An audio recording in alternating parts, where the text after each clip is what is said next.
Good morning all of you. चलिए देखिए, आज हम पढ़ने वाले हैं वैद्युत आवेश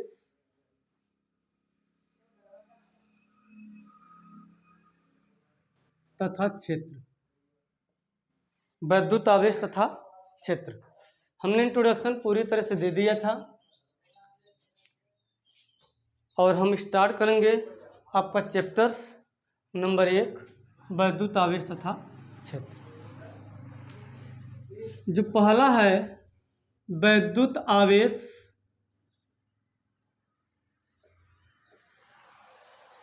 electric charge and electric field में वैद्युत आवेश वो क्या है? किसी पदार्थ का वह गुण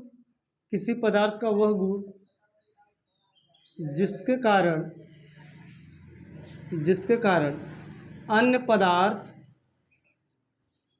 कारण अन्य पदार्थ आकर्षण अथवा प्रतिकर्षण बल का अनुभव करता है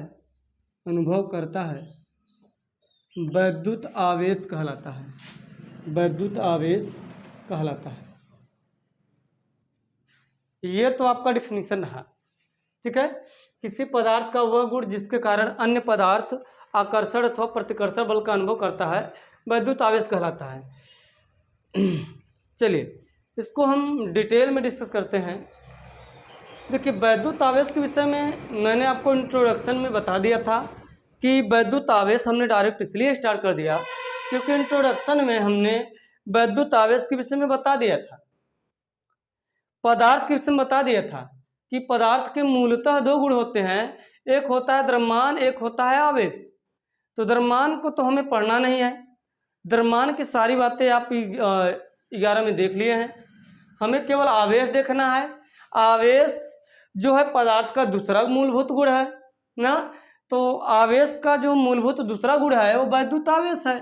तो वैद्युत आवेश क्या है? किसी पदार्थ का वह गुण है जिसके कारण कोई अन्य पदार्थ आकर्षण अथवा प्रतिकर्षण बल का अनुभव करता है, वैद्युत आवेश कहलाता है। यानी कि यह वह गुण है जिसके कारण कोई अन्य पदार्थ आकर्षण अथवा प्रतिकर्षण बल का अनुभव करता है। या तो किसी भी पदार्थ को यह आकर्षित करेगा या तो प्रतिकर्षित करेगा ना, या तो किसी पदार्थ को क्या करेगा? आकर्षित करेगा या तो प्रतिकर्षित करेगा ना। अच्छा, अब ये बात आती है कि अगर आकर्षित करेगा तो प्रतिकर्षित करेगा, तो किस प्रकार से आकर्षित व प्रतिकर्षित करेगा? तो देखिए यहाँ पर पहले हम ये देखते हैं कि वैद्युत आवेश का जो मात्रक होता है, वैद्युत आवेश का मात्रक क्या है? कूलाम है। क्या है? कूलाम है।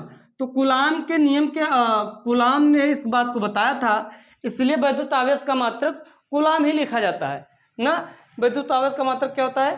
कूलाम होता है। अच्छा, तो वैद्युत आवेश कैसी राशि है? यह एक अदिश राशि है। इसमें दिशा उषा नहीं होता है कि आवेश 5 माइक्रो कूलाम का आवेश या 5 कूलाम का आवेश पूर्व दिशा में है या उत्तर दिशा में या दक्षिण दिशा में या ऊपर की तरफ या नीचे की तरफ है, ऐसी कोई बात नहीं है, ठीक है। आवेश एक अदिश राशि है ना। आवेश क्या है? एक अदिश राशि, इसका मात्रक क्या होता है? कूलाम होता है, ठीक है। अच्छा, यहाँ पर अगर हम देखें आवेश के विषय में और देख लेते हैं, जैसे एक ESU भी क्या है? आवेश का मात्रक है ना। इसका जो मान होता है 1/3 × 10⁹ कूलाम के बराबर होता है ना। एक ESU बराबर जो होता है वो एक इलेक्ट्रोस्टैटिक यूनिट, एक ESU बराबर होता है 1/3 × 10⁹ कूलाम, 1/3 × 10⁹ कूलाम। एक ESU बराबर क्या होता है? 1/3 × 10⁹ कूलाम के बराबर होता है। बात समझ, ESU भी क्या है? आवेश का एक मात्रक है। बात समझ माने। चलिए, अब सामान्यतः जो हम यूज करते हैं वो आवेश का मात्रक कूलाम के पदों में यूज करते हैं।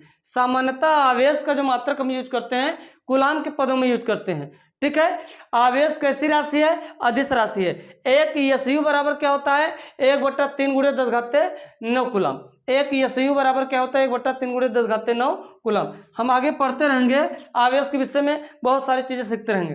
चलिए देखिए, आवेश दो प्रकार का होता है, याद रखना। आवेश कितने प्रकार का होता है? 2 प्रकार का होता है। ठीक है, चलिए अब आवेश ये 2 प्रकार का कहाँ से आया, कैसे आया, इन सब सारी चीजों को देखते हैं। इसका स्क्रीनशॉट लीजिए, आगे देखते हैं इसको।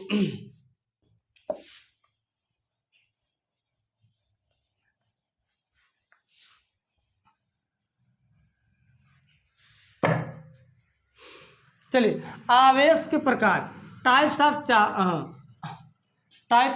चार्ज, आवेश के प्रकार। चलिए आवेश कितने प्रकार का होता है? तो ध्यान देना, आवेश 2 प्रकार का होता है, एक धनावेश होता है और एक ऋणावेश होता है। क्या? एक धनावेश होता है, एक ऋणावेश होता है, समझेगा। अब एक धनावेश होता है, एक ऋणावेश होता है। आवेश 2 प्रकार का होता है, एक धनावेश और एक ऋणावेश। चलिए आवेश ये आया कहाँ से, धनावेश ऋणावेश? चलिए जब जे थॉमसन रिसर्च कर रहे थे, जब जे थॉमसन ने धनावेश कणों की खोज की ना, धनावेश कणों की जब जे थॉमसन ने खोज की, तो वे जो कण थे ना, जे थॉमसन वाले जो कण थे, वे एक दूसरे को क्या करते थे? प्रतिकर्षित करते थे। अच्छा, उसके बाद चैडविक ने जिस कण की खोज की, वो भी एक दूसरे को क्या करते थे? प्रतिकर्षित करते थे। यानी कि जे थॉमसन के कण भी एक दूसरे को प्रतिकर्षित करते थे। उसके बाद रदरफोर्ड के कण भी क्या करते थे? प्रतिकर्षित करते थे एक दूसरे को ना। जब प्रतिकर्षित करते थे ना, तो इसी से पता चला कि भाई जो जे थॉमसन ने जिस कण की खोज की, वो एक ही, मतलब एक ही कण था ना, उसका नेचर भी एक ही था ना। और उन्होंने भी जो खोज की चैडविक ने, उनके भी नेचर एक ही थे। यानी कि वहीं से निकला कि समान आवेश, यानी कि समान प्रकार के आवेश एक दूसरे को प्रतिकर्षित करते हैं, और विपरीत प्रकार के आवेश एक दूसरे को क्या करते हैं? आकर्षित करते हैं ना। वहीं से सारी चीजें निकल कर आई ना, वहीं से सारी चीजें निकल कर आई। जो सेम नेचर के रहेंगे वो क्या करेंगे? प्रतिकर्षित करेंगे, और अपोजिट नेचर के रहेंगे वो क्या करेंगे? आकर्षित करेंगे ना। प्रतिकर्षित करेगा सेम नेचर के लिए, और विपरीत नेचर रहेगा तो क्या करेगा? आकर्षित करेगा। बात समझ में? चलिए, तो वहां से पता चला था, कहां से पता चला था? जे थॉमसन से पता चला और चैडविक से, क्योंकि जे थॉमसन वाला कण एक नेचर का था, इसके भी कण एक ही नेचर के थे, चैडविक और जे थॉमसन। जब दोनों कणों को आपस में देखा गया, दोनों कणों को आपस में जब देखा गया, तो क्या कर रहे थे? आकर्षित कर रहे थे। तो वहीं से ये बातें निकल कर आती हैं। ठीक है, क्लियर हुआ? तो समान आवेश आकर्षित प्रतिकर्षित करेगा, विपरीत प्रकृति के आवेश क्या करेंगे? आकर्षित करेंगे। ठीक है, अच्छा, धनावेश और ऋणावेश, धनावेश और ऋणावेश जो है उसमें प्लस माइनस लिखा नहीं है, ध्यान देना। एक को मान लिया गया था प्लस, एक को मान लिया गया था माइनस। बात समझ? एक को मान लिया गया था प्लस और एक को मान लिया गया था माइनस। वो आपस में मतलब कि समझौता हो गया कि चलो एक को हम मान लेंगे प्लस, एक को मान लेंगे माइनस। ऐसा नहीं है कि प्लस जिसको माना गया था उस पर प्लस था, और जिसको माना गया था माइनस उस पर माइनस था, ऐसी कोई बात नहीं है। एक को मान लिया गया चलो प्लस है ये, और एक को मान लिया गया चलो ये माइनस ही है। अगर उस समय करण वरण रख दिया जाता तो करण वरण ही माने जाते।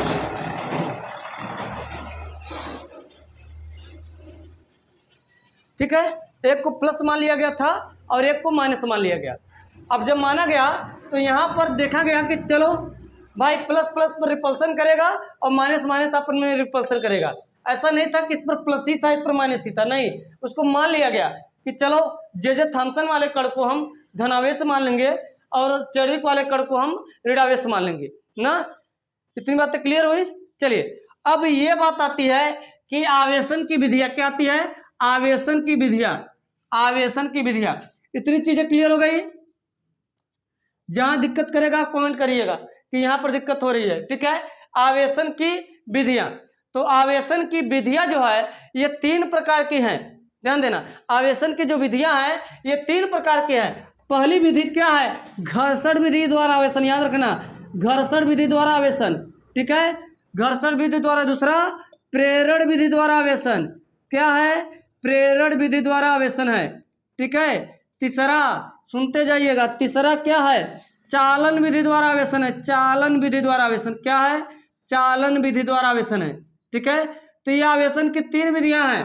ठीक है, तीनों विधि को हम अच्छे से डिस्कस करते हैं। घर्षण विधि द्वारा आवेशन, प्रेरण विधि द्वारा आवेशन, चालन विधि द्वारा आवेशन ना। अच्छा, घर्षण विधि द्वारा आवेशन ये केवल अधातु में होता है। धातु में लोहे को रगड़ दोगे क्या आकर्षित करेगा, क्या बताइए? अधातुओं द्वारा आवेशन। अधातुओं द्वारा आवेशन का मतलब क्या है? मेटल इसमें नहीं होगा, इसमें क्या होगा? नॉन मेटल होगा, सिर्फ अधातु होंगे, क्योंकि घर्षण मतलब रगड़ना है। अगर आप लोहे को रगड़ दो, चांदी को रगड़ दो, या चांदी लोहे को रगड़ दो ना, तो क्या रगड़ने के बाद एक दूसरे को क्या करेगा? आकर्षित करेगा? नहीं, ठीक है, क्योंकि अधातुओं में केवल घर्षण विधि द्वारा आवेशन होता है। जैसे कंघी को उबाल में रगड़ना, कंघी को बाल में रगड़ना, बात समझाने, खेल में आपने देखा है, बात समझाने। कंबल को आपका मतलब जैसे कपड़ा जो है आपके बॉडी से जब मतलब कि रेशमी वस्तुएं जब ठंडी के मौसम में जब रगड़ती हैं तो चट चट की आवाज़ आती है, ऐसा आपने अनुभव किया होगा। तो ये सब किसके अंतर्गत आता है? अधातुओं द्वारा आता है। अधातुओं में यानी कि अधातुओं द्वारा जो आवेशन होता है वो घर्षण विधि में हम पढ़ते हैं, या घर्षण विधि द्वारा आवेशन अधातुओं के अंतर्गत आता है। बात समझना नहीं। चलिए देखते हैं इसको मिटाया जाए। आइए घर्षण विधि द्वारा आवेशन हम देखते हैं थोड़ा सा डिटेल में।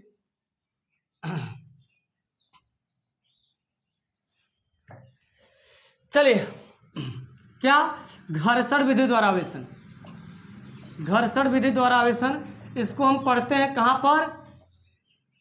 अधातुओं में ना। जैसे आप देखे होंगे जब आप कंघी को बाल से रगड़ते हैं ना, झाड़ते हैं जो भी है, ठीक है, और रगड़ने के बाद जब कागज के छोटे छोटे टुकड़े को जो आप समीप ले जाते हो तो उसको आकर्षित करता है। क्या करता है? आकर्षित करता है ना, आकर्षित करता है ना, क्योंकि रगड़ने के कारण कंघी पर आवेश आ गया और कागज के टुकड़े पर कोई आवेश नहीं है ना, लेकिन आकर्षित करेगा। क्यों आकर्षित करता है बताएंगे, ठीक है। कंघी को जब हम रगड़ते हैं बाल में, रगड़ने के बाद जब कागज के छोटे छोटे टुकड़े को आकर्षित करता है तो कागज के टुकड़े जो होते हैं उदासीन रहते हैं, क्योंकि उसको मैंने नहीं कहा आवेशित है, कंघी आपका आवेशित है, ये मार्कर आपका आवेशित है रगड़ने के कारण, ठीक है। तो कागज के छोटे छोटे टुकड़े को क्या करता है? आकर्षित करता है। बात समझने बताएंगे क्यों का आकर्षित करता है। ये आवेशित नहीं है, बट आप ये ध्यान दीजिएगा आवेशित नहीं है लेकिन इसको आकर्षित करता है। ये वस्तु है, ये कण नहीं है। क्यों आकर्षित करता है? ये वस्तु है, बताएंगे, ठीक है। चलिए देखिए, और बादल आपने देखा है ना, जब बारिश के दिनों में जब बादल यानी कि जो बिजली गिरती है वो चिर्री नहीं होती है, वो बिजली होती है ना, क्योंकि जब रगड़ता है बादल तो रगड़ने के कारण, मैंने क्या कहा, रगड़ने के कारण घर्षण कारण क्या होता है? पूरे पूरे बादल क्या हो जाते हैं? आवेशित हो जाते हैं। और जब आवेश बढ़ने पर विभव बढ़ता है। क्यों? प्रोपोर्शनल टू वी, मैंने बताया है, आप पढ़ोगे क्यों प्रोपोर्शनल टू वी संधारित्र में ना। जब आवेश बढ़ेगा तो विभव का मान बढ़ेगा, वहां पर विभव का मान आवेशित होने पर बढ़ गया, और पृथ्वी का विभव क्या है? आपका शून्य है। तो हमेशा विभव उच्च, हमेशा आवेश उच्च वोल्ट से निम्न वोल्ट की ओर क्या होता है? गति करता है। और बारिश के दिनों में जो बादल होते हैं इतने ज्यादा मतलब रगड़ने के कारण आवेशित हो जाते हैं कि वहां से आवेश उच्च से निम्न विभव की ओर आने लगते हैं। और जब बारिश होती रहती है तो पृथ्वी पूरी तरह से क्या होती है? भीग चुकी होती है ना। तो आवेश गति जो करते हैं उच्च विभव से निम्न विभव की ओर गति करते हैं, और पूरी की पूरी वायु समय क्या रहती है बताओ?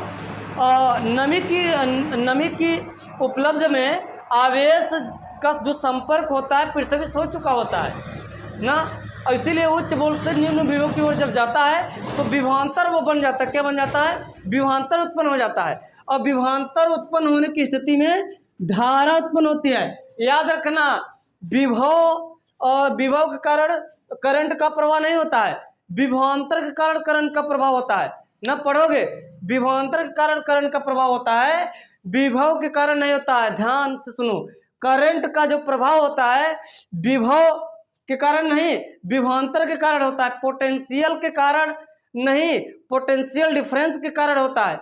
बात समझना नहीं। तो उच्च विभव से निम्न विभव की ओर जब गति करता है तो क्या उत्पन्न हो जाता है, विभवांतर उत्पन्न हो जाता है, और उस स्थिति में धारा का प्रवाह होता है, जिसको आप तड़ित झंझावट उसको बोलते हैं। क्या बोलते हैं? तड़ित झंझावट बोलते हैं हिंदी के शब्दों में। क्या बोलते हैं? तड़ित झंझावट। जो बिजली गिरती है ना, उसको क्या बोलते हैं? तड़ित झंझावट बोलते हैं। ठीक है, क्लियर है? चलिए देखते हैं तो क्या है, बताओ। Q प्रोपोर्शनल टू V, समझ में आया? चलिए, तो घर्षण द्वारा आवेशन, यानी कि जब हम रगड़ते किसी किसी अधातु को किसी दूसरे अधातु से जब हम रगड़ते हैं, तो रगड़ने के कारण क्या जाता है? आवेश आ जाता है। उसको हम क्या बोलते हैं? घर्षण विधि द्वारा आवेशन। क्या बोलते हैं? घर्षण विधि द्वारा आवेशन। क्लियर है? तो कई एग्जाम्पल्स आपने देखा होगा, मैंने एक दो एग्जाम्पल लिया भी। चलिए आगे देखते हैं। आगे हम देखते हैं आपका चालन विधि द्वारा आवेशन। क्या देखते हैं? चालन विधि द्वारा आवेशन। चलो, चालन भी पढ़ना हमें सभी है, नंबर से कोई मतलब नहीं है। ठीक है, चालन विधि द्वारा आवेशन। अब देखिए चालन विधि द्वारा आवेशन क्या है। चालन विधि द्वारा आवेशन क्या है, ये है क्या? वैद्युत चालन पढ़ाया जाएगा, लेकिन यहां पर हम देख लेते हैं पहले चालन विधि द्वारा आवेशन। ठीक है, चलिए, तो चालन विधि द्वारा जो आवेशन होता है, जैसे मान लो हम कोई वस्तु ले लेते हैं ना, कोई वस्तु ले लेते हैं, ये आवेशित है। चलो, ये आवेशित है, इसमें आवेश है।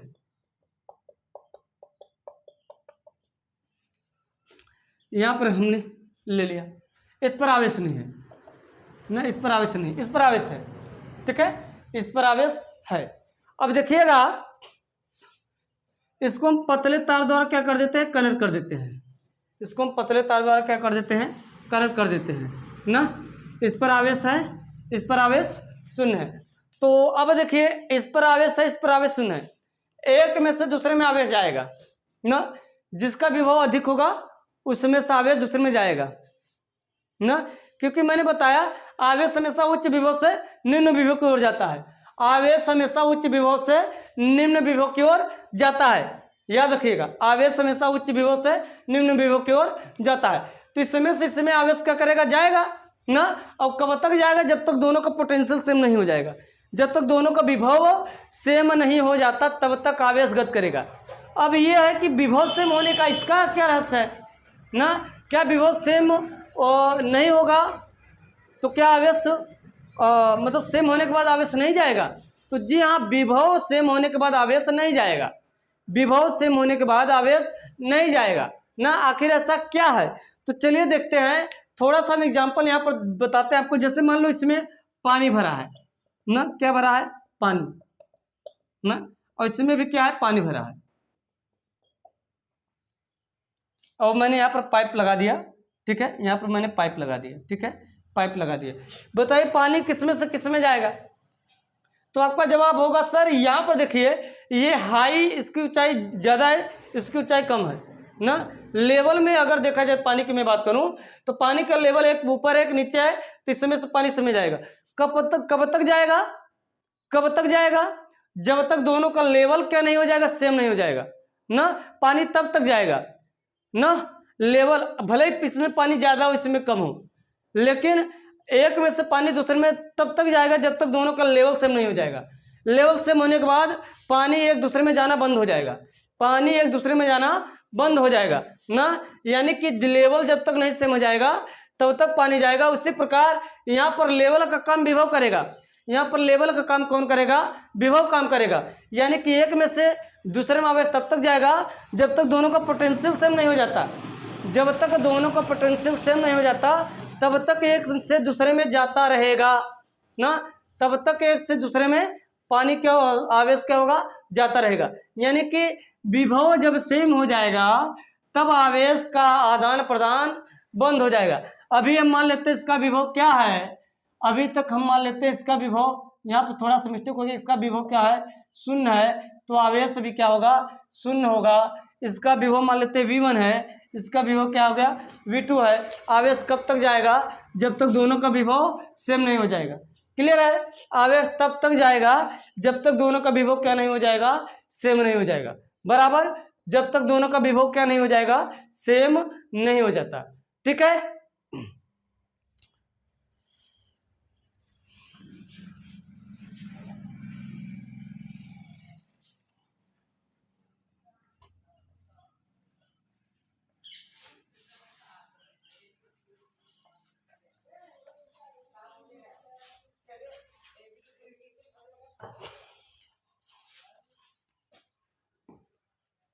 चलिए अगला क्या है,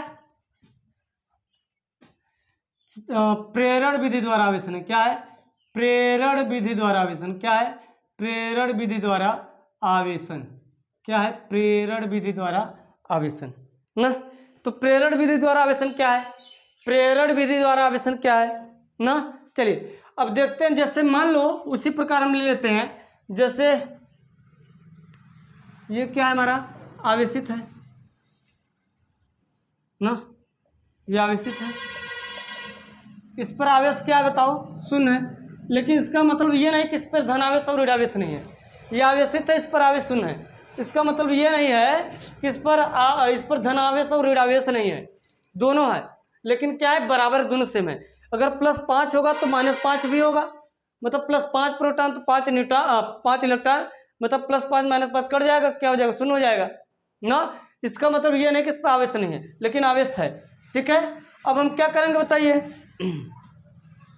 इसको हम प्रेरण विधि द्वारा आवेशन करने के लिए क्या करेंगे, प्रेरण विधि द्वारा आवेशन करने के लिए यहाँ पर क्या करेंगे, इसको हम क्या करेंगे बताइए, इसको हम क्या करेंगे, इसके समीप ले आएंगे, इसको हम क्या करेंगे, इसके समीप लाएंगे। जब समीप लाएंगे तो जितने इलेक्ट्रॉन होंगे वो इस तरफ खींच जाएंगे है ना, और जितने प्रोटॉन होंगे इस साइड क्या हो जाएंगे बताओ, जितने प्रोटॉन होंगे इस साइड चले आएंगे ना, जितने प्रोटॉन होंगे इस साइड क्या होंगे, चले आएंगे ना। जितने इलेक्ट्रॉन होंगे इस प्लस के कारण खींच कर इस साइड आ जाएंगे ना, इस साइड खींच कर क्या हो जाएंगे, चले आएंगे, और जितने धनावेश होंगे इस साइड रुके रहेंगे ना। अच्छा, अब इसके समीप आ गया है ना। चलिए उसके बाद क्या करेंगे बताओ, उसके बाद क्या करेंगे, पृथ्वी से हम क्या कर देंगे, इस साइड को हम जोड़ देंगे, पृथ्वी जोड़ देंगे तो यहाँ से इलेक्ट्रॉन निकल के क्या करेंगे बताओ, इसको क्या करेंगे, पूरी तरह से न्यूट्रल कर देंगे, मतलब इस प्लस को क्या कर देंगे, समाप्त कर देंगे, इस प्लस को क्या कर देंगे, समाप्त कर देंगे ना, इस प्लस को क्या कर देंगे बोलो, समाप्त कर देंगे, क्या कर देंगे, समाप्त कर देंगे। क्लियर है ना। अच्छा, यहाँ से जब पृथ्वी से मैंने जोड़ा तो इलेक्ट्रॉन निकलेगा, तो जितने यहाँ पर प्लस होंगे उतने माइनस निकल के इसको क्या करेंगे, इसको क्या करेंगे, न्यूट्रल कर देंगे। उसके बाद क्या कर देंगे, इसको पृथ्वी इस अर्थ को फिर क्या कर देंगे, हम हटा देंगे ना। अब जब हटा देंगे और ये माइनस अभी इससे खींचा ही रहेगा, जैसे इस गोले को क्या करेंगे, दूर ले जाएंगे ना, तो वैसे इलेक्ट्रॉन क्या हो जाएंगे, इस पूरे गोले पर क्या हो जाएंगे, सामान्य रूप से फैल जाएंगे, इस पूरे गोले पर क्या हो जाएंगे, सामान्य रूप से फैल जाएंगे ना। इसको हटाते ही, अगर नहीं हटाएंगे तो ये खींचा रहेगा ना। तो इस प्रकार क्या होता है बताओ, प्रेरण विधि द्वारा हम क्या करते हैं, किसी भी वस्तु को आवेशित करते हैं, क्या करते हैं, किसी भी वस्तु को प्रेरण विधि द्वारा क्या करते हैं, आवेशित करते हैं। तो इस प्रकार हमारा क्या है, प्रेरण विधि द्वारा आवेशन हुआ ना। तो आवेशन कितनी विधियां हैं, घर्षण विधि द्वारा आवेशन ना, प्रेरण विधि द्वारा आवेशन, चालन विधि द्वारा आवेशन। तो मैंने जो कागज के छोटे छोटे टुकड़े लिए थे ना, और कागज के छोटे छोटे टुकड़े क्या थे, आवेशित नहीं थे, फिर भी इसको आकर्षित करता था। कारण क्या था, यहाँ पर यह आवेशित नहीं था लेकिन यह आवेशित था, तो इसके समीप ले जाने पर जितने माइनस थे इसकी तरफ अट्रैक्ट हुए। उसी प्रकार कागज के छोटे छोटे टुकड़े जब हम कंघी को बाल में रगड़ते हैं, रगड़ने के बाद इसके समीप ले जाते हैं, तो कागज के छोटे छोटे टुकड़े क्या करता है, आकर्षित करता है, क्या करता है, आकर्षित करता है। तो यही कारण है, ये आवेशित था ना, ये आवेशित था, ये अनावेशित था। तो जो अगर ये प्लस था तो माइनस के जो भी कण होंगे इसके तरफ अट्रैक्ट होंगे, और कागज के छोटे छोटे जो टुकड़े होते हैं वो इतने हल्के होते हैं कि इसकी तरफ क्या हो जाते हैं, खींच जाते हैं, क्या हो जाते हैं, खींच जाते हैं। ठीक है, तो इस प्रकार हमारा क्या रहा, ये आवेशन की विधियां हमने देखा ना, आवेशन की विधियां।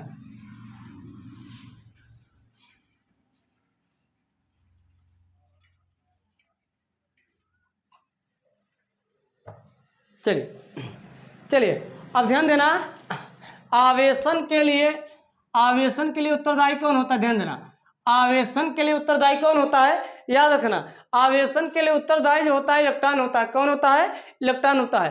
तो आवेशन के लिए उत्तरदायी इलेक्ट्रॉन होता है, न कि प्रोटॉन। अगर कोई भी वस्तु आवेशित है, याद रखना इस बात को, अगर कोई भी वस्तु आवेशित है तो उसके लिए उत्तरदायी कौन होगा, इलेक्ट्रॉन होगा, न कि प्रोटॉन होगा। याद रखना, कौन होगा उत्तरदायी, इलेक्ट्रॉन होगा, न कि प्रोटॉन होगा। इस बात को आप कंठस्थ रखिएगा। आवेशन के लिए उत्तरदायी कौन होता है, इलेक्ट्रॉन होता है, नहीं प्रोटॉन। अगर कोई भी वस्तु धनावेशित है, जैसे मान लो कोई वस्तु है, अगर ये धनावेशित है, इसका मतलब यह है इससे इलेक्ट्रॉन निकला होगा ना।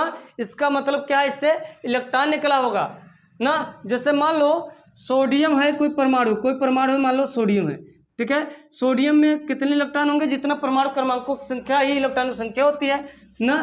तो मान लेते हैं 12 इलेक्ट्रॉन है तो प्लस 12 प्रोटॉन होंगे। इस स्थिति में इस स्थिति में ये वस्तु क्या है, उदासीन है, क्योंकि जितने माइनस उतने प्लस है ना। तो आवेश क्या होगा, उतना शून्य होगा। अगर इससे एक इलेक्ट्रॉन निकल जाएगा, अगर एक इलेक्ट्रॉन इससे माइनस ही निकल गया, क्योंकि निकलेगा तो इलेक्ट्रॉन नहीं निकलेगा, प्रोटॉन नहीं निकलेगा, कि नाभिक को तोड़कर मतलब कि प्रोटॉन निकले ना, तो निकलेगा कौन, इलेक्ट्रॉन। तो -11 हो गया और 12 प्रोटॉन हो गया ना। तो इसको हल करने कितना आ जाएगा, 1 प्लस आएगा ना। यानी कि एक इलेक्ट्रॉन निकलेगा 1 ही प्लस हुआ, 2 इलेक्ट्रॉन निकलेगा तो 2 प्लस हो जाएगा, 3 इलेक्ट्रॉन निकलेगा तो 3 प्लस हो जाएगा, 4 इलेक्ट्रॉन निकलेगा तो 4 प्लस हो जाएगा ना। तो आवेशन के लिए उत्तरदायी कौन होता है, इलेक्ट्रॉन होता है। आवेशन के लिए उत्तरदायी कौन होता है, इलेक्ट्रॉन होता है, न कि प्रोटॉन। अगर कोई वस्तु आवेशित है, धनावेशित है, तो उत्तरदायी इलेक्ट्रॉन है, मतलब इलेक्ट्रॉन निकला है। अगर कोई वस्तु ऋणावेशित है, इसका मतलब यह है उस पर जाकर इलेक्ट्रॉन गया, यानी कि कहीं से इलेक्ट्रॉन निकलकर उस पर गया, इसलिए वो क्या हो गया, ऋणावेशित हो गया ना। तो कोई भी वस्तु अगर ऋणावेशित है, मतलब उसमें इलेक्ट्रॉनों की संख्या क्या है, अधिक है। अगर कोई वस्तु धनावेशित है, मतलब उसमें इलेक्ट्रॉनों की संख्या कम है ना।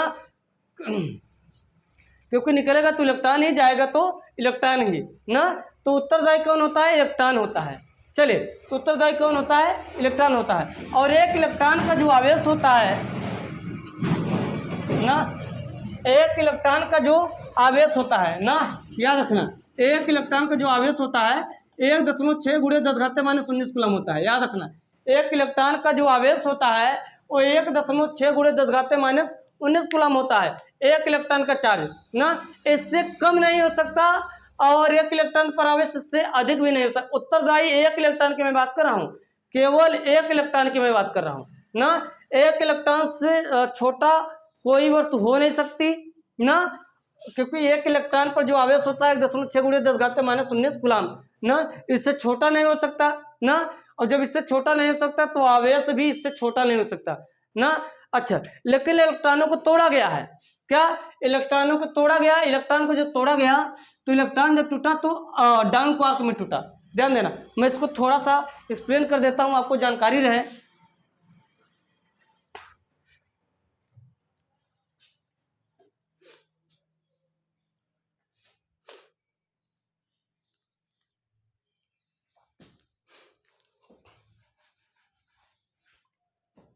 चलिए, इलेक्ट्रॉन को जब तोड़ा गया, इलेक्ट्रॉन और प्रोटॉन और न्यूट्रॉन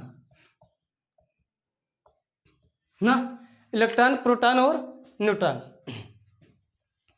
को जब तोड़ा गया तो क्या है बताओ, इलेक्ट्रॉन, प्रोटॉन, न्यूट्रॉन को तोड़ने पर क्वार्क में टूटे हैं। ये सब किस में टूटे हैं, क्वार्क में। किस में टूटे हैं, ये क्वार्क में टूटे हैं, ठीक है। अब जब ये क्वार्क में टूटे हैं, इलेक्ट्रॉन, प्रोटॉन, न्यूट्रॉन जब क्वार्क में टूटे हैं ना, तो ये क्वार्क 2 प्रकार के आए हैं। क्या, एक आया है डाउन क्वार्क, क्या आया है, डाउन क्वार्क, और एक आया है अप क्वार्क। क्या आया है, एक आया है डाउन क्वार्क, एक आया है अप क्वार्क आया है ना। अब क्वार्क, जो डाउन क्वार्क का जो मान आया है -e/3, और जो अप क्वार्क मान आया है +2e/3। याद रखिए, मतलब इलेक्ट्रॉनों को तोड़ने पर डाउन क्वार्क आया है और प्रोटॉन को तोड़ने पर अप क्वार्क, डाउन क्वार्क दोनों आए हैं। मतलब ऐसा समझिएगा, इलेक्ट्रॉन और प्रोटॉन और न्यूट्रॉन को तोड़ने पर क्वार्क बने हैं। क्या बने हैं, क्वार्क बने हैं। और क्वार्क 2 प्रकार का आया है, एक डाउन क्वार्क आया है, एक अप क्वार्क आया है। यहाँ से हम देखेंगे इलेक्ट्रॉन को तोड़ने पर क्या दिखा और प्रोटॉन को तोड़ने पर क्या दिखा, न्यूट्रॉन को तोड़ने पर क्या दिखा ना। तो यहाँ से आप देखेंगे कि जो इलेक्ट्रॉन को तोड़ने पर जो दिखा, यानी कि -e को जब तोड़ा गया तो क्या है, -e/3 -e/3 और -e/3 ना। यानी कि जब इलेक्ट्रॉन को तोड़ने पर 3 डाउन क्वार्क आए, क्या है 3 डाउन क्वार्क, हल करो तो -3e/3 कट गया, क्या आ गया -e आ गया, क्या आ गया -e ना। तो यानी देखा गया कि जो इलेक्ट्रॉन ऋण आवेशित होता है इसका कारण यही है, ठीक है। उसके बाद जब प्रोटॉन को तोड़ा गया, प्रोटॉन पर प्लस ही आया ना, इसको जब तोड़ा गया तो देखा गया कि 2e/3 और -e/3, यानी कि जब प्रोटॉन को तोड़ा गया तो 2 डाउन क्वार्क अप क्वार्क आए हैं, 1 डाउन क्वार्क आए हैं। अगर इसको हल करोगे तो +4e/3 -e/3, यानी कि हल करोगे तो 3e/3, यानी क्या आ जाएगा प्लस ही आएगा ना। इसलिए प्रोटॉन पर जो आवेश होता है प्लस ही होता है ना। अच्छा, उसके बाद न्यूट्रॉन को जब तोड़ा गया तो क्या आया बताओ, 2e/3 आया और -e/3 आया, उसके बाद -e/3 आया। हल करोगे तो 2e/3 -2e/3 जोड़ने पर तो ये क्या आ जाएगा, शून्य आ जाएगा। यानी कि इसलिए न्यूट्रॉनों पर कोई आवेश नहीं होता ना, इसीलिए बताया गया न्यूट्रॉनों पर कोई आवेश नहीं होता। तो यहाँ पर आप देख सकते हैं इलेक्ट्रॉन प्रोटॉन को तोड़ने पर क्या क्या आया और किस पर क्या होता है आवेश, कौन सा किस पर धनावेश होता है, किस पर ऋणावेश होता है, किस पर क्या चीजें निकल कर आती है, ये मैंने दिखा दिया। न्यूट्रॉन पर कोई आवेश नहीं होता है, क्यों नहीं होता ये भी हमने दिखा दिया ना, क्योंकि आवेश की मान यहाँ पर क्या आया, शून्य ही आया, ठीक है। तो इस प्रकार आपका मैंने इसके विषय में, चैप्टर के विषय में मैंने आपको बताया कि इलेक्ट्रॉन प्रोटॉन न्यूट्रॉन क्या होते हैं, कहाँ से आए हैं, किस प्रकार आए हैं, सारी चीजें में रहता। इलेक्ट्रॉन पर ऋणावेश क्यों होता है, प्रोटॉन पर धनावेश क्यों होता है, न्यूट्रॉन पर आवेश क्यों नहीं होता, ठीक है। चलिए आज के लिए बस इतना ही, ठीक है। फिर कल मिलेंगे बिल्कुल इसी टाइम पर ना।